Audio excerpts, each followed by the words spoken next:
用就现象。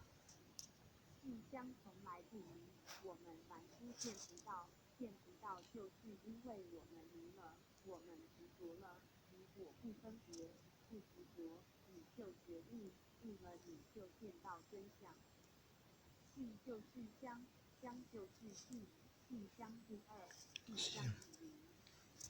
金刚经最后讲到离，离来者，诸法离矣。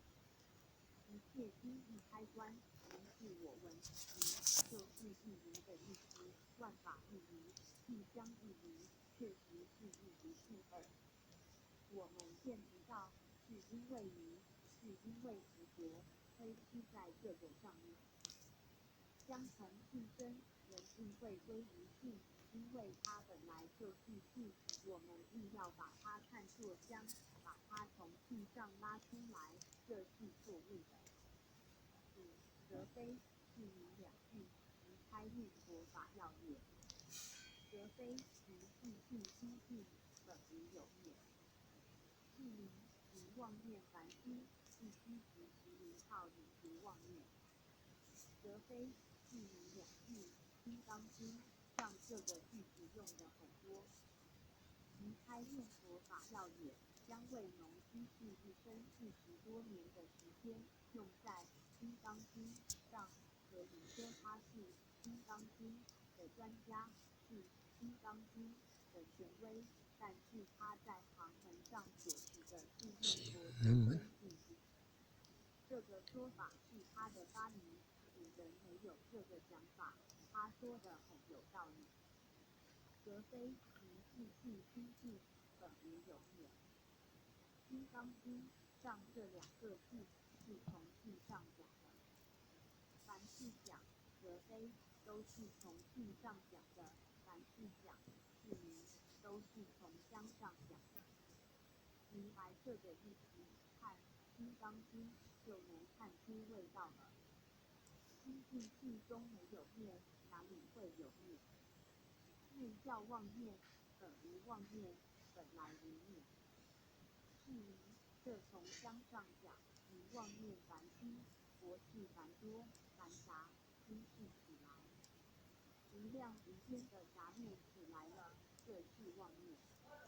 名号以除妄念，须菩提尊者问的，如何降伏其心？这个意思是怎样降伏这些妄念？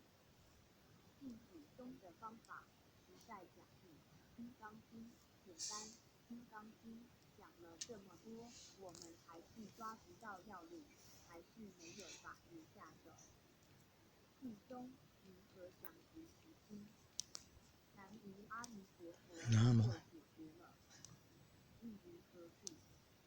南无阿弥陀佛，心住在阿弥陀佛上就行了。一句阿弥陀佛，把金刚经就解答完了，问题就解决了，你才晓得净宗不可思议。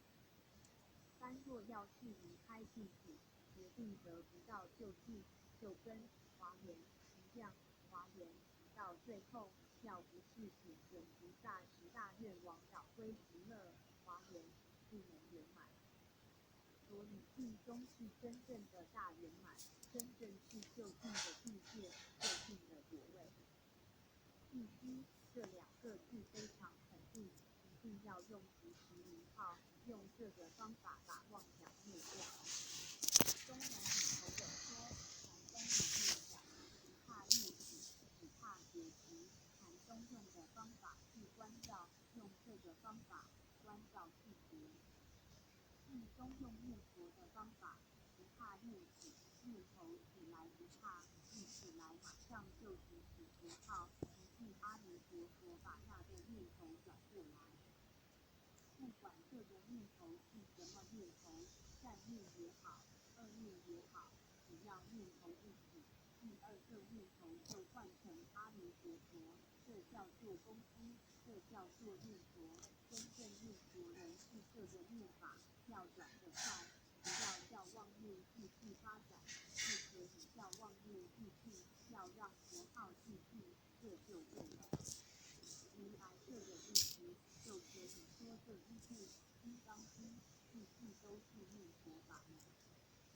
因为从这个理上仔细去观察，你能够体会到主人所讲的，般若跟具体点意识关系，它意识到什么程度，就是什么意识关系，你就都明了了。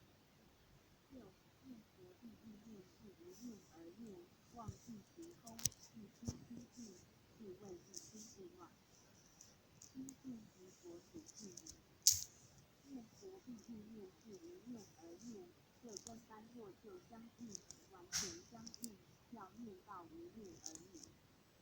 忘记行空，忘是妄念，妄念没有了，行是行识也没有了。一心心境，一心心境就是经中讲的一心不乱。心心境，佛只就心境。